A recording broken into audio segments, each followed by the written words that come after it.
What if every drop of water in your home could power your life? No electricity bills, no fuel deliveries, no dependence on the grid. It sounds like a fantasy, but Greek inventor Petros Zografos claims it might be reality. His Zagros generator is said to turn ordinary water into continuous, clean electricity. Early demonstrations have intrigued engineers, amazed onlookers, and sparked heated debate. Could this modest lab device be the key to ending energy scarcity and pollution? Today, we explore the revolutionary claims, the science behind them, and the controversy surrounding Zografos' bold vision. Zografos is not a showman. He's described as modest and methodical, a man who spent long nights in small labs tinkering with oscillators, alloys, and crystal matrices. Driven by a stubborn conviction that pollution and energy poverty are solvable problems, he pursued a radical idea for decades. Could ordinary water become a practical, continuous fuel? The Zagros generator is the result of that pursuit. An apparatus Zografos labels an electrochemical generator that he says converts water into usable electricity with remarkable efficiency. The claim is simple and astonishing. Pour water in, get electricity out. According to Zografos, the machine does more than classical electrolysis, which conventionally requires sizable input energy to split H2O into hydrogen and oxygen. Instead, he describes a reaction chamber lined with specially engineered alloys and eco-friendly crystals. Water is exposed to high-frequency electromagnetic fields tuned to specific molecular resonances. Zografos compares the process to a glass shattering when struck at the precise pitch. Inside the generator, a network of oscillators, mixers, amplifiers, and directional couplers creates a complex radio frequency environment. Semiconductor components then rectify the resulting fields into direct current, while freed hydrogen is routed into a fuel cell-like converter that produces usable power. The only observable exhaust, supporters say, is clean water vapor. In a widely circulated private test, Zografos cut his house's mains power, poured water into his unit, and switched it on.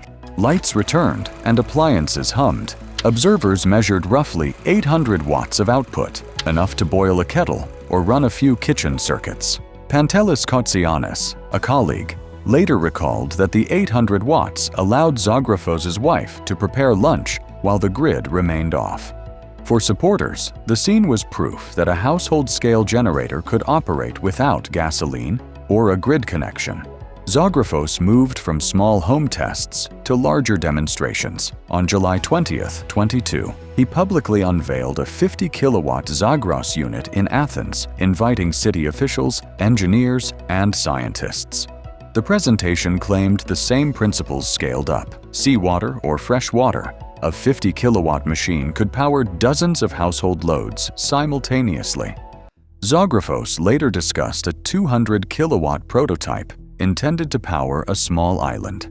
If validated, these are not laboratory curiosities, but infrastructure-scale devices. If the Zagros generator worked as claimed, the implications would be staggering. A world of distributed, cheap, clean energy.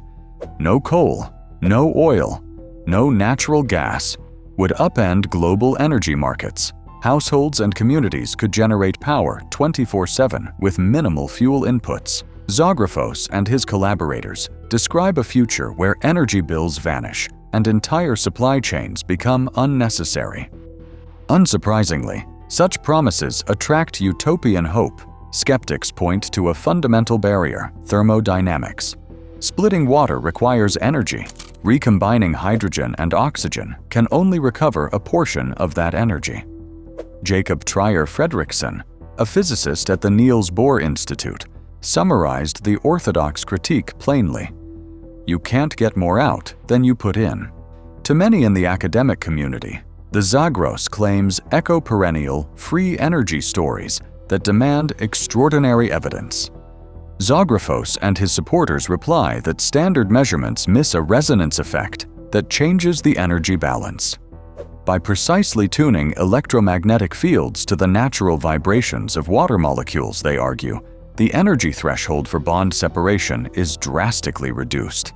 Lampis Thomas, An independent Greek engineer has publicly asserted that he measured hydrogen production and clean operation when inspecting a Zagros unit.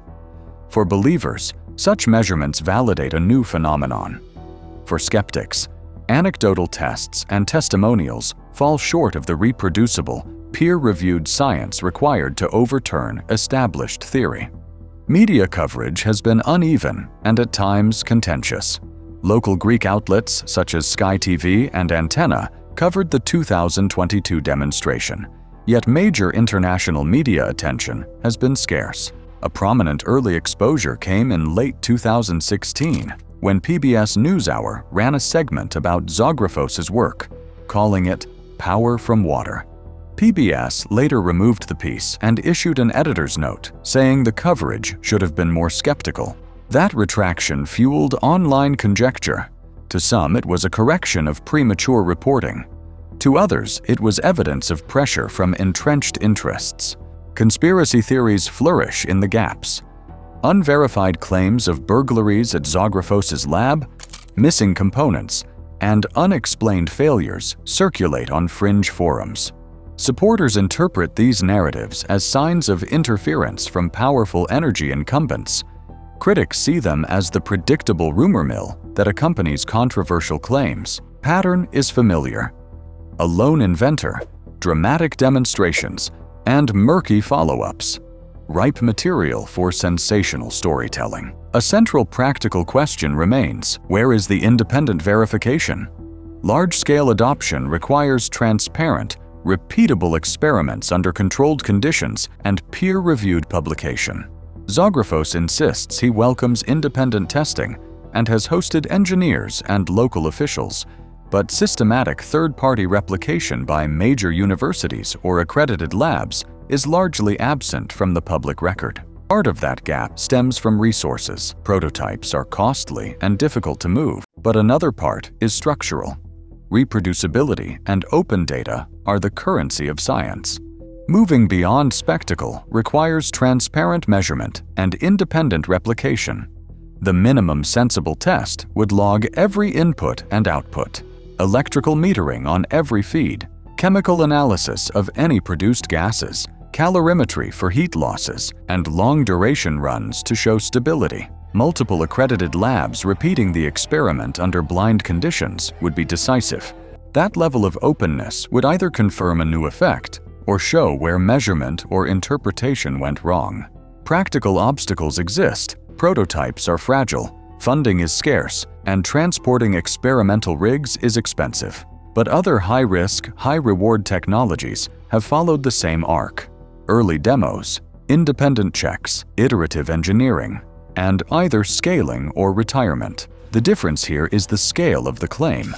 Extraordinary assertions require extraordinary documentation. Beyond the laboratory, the stakes are vast. Distributed, low-cost power would reshape utilities, geopolitics, IT, and climate strategies. If the Zagros generator fails under scrutiny, the main harm is wasted time and credibility diverted from proven solutions. If it survives, the benefits could be transformative and far-reaching for development and decarbonization. Petros Zografos himself remains central to the narrative: a persistent inventor, a small team of believers, and a chorus of cautious experts. The human element matters. Innovators who challenge orthodoxies often face ridicule, financial, training, and institutional resistance. At the same time, science has an obligation to protect the public from unproven technologies marketed with extraordinary promises. So what should a thoughtful observer do? Follow the evidence, demand transparent testing and independent replication, support legitimate inquiries and constructive oversight without rushing to hero worship or blanket dismissal. For journalists and the public, be mindful of how narratives form. Exciting demonstrations deserve scrutiny, and skepticism should be evidence-based rather than reflexive. The story of Petros Zografos and the Zagros generator isn't just about an invention, it's about the tension between hope and skepticism. On one side, we see demonstrations, bold claims, and the dream of limitless clean energy. On the other hand, we face physics, peer review, and the scientific demand for reproducibility. History reminds us that some breakthroughs once dismissed as impossible later reshaped the world. Yet it also warns us of false dawns and wasted promises. Whether the Zagros generator proves to be revolutionary technology or a cautionary tale, its existence sparks an important conversation about energy, innovation, and how we evaluate extraordinary claims. In the end, progress isn't just about invention, it's about evidence, trust, and the courage to test bold ideas with rigor. And that balance of imagination and discipline is what keeps humanity moving forward. What do you think about this? A game-changing breakthrough or another energy myth?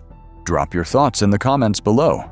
If you enjoyed exploring this story, hit like, subscribe, and share. It helps us bring you more deep dives into the technologies shaping our future. Stay curious, stay critical.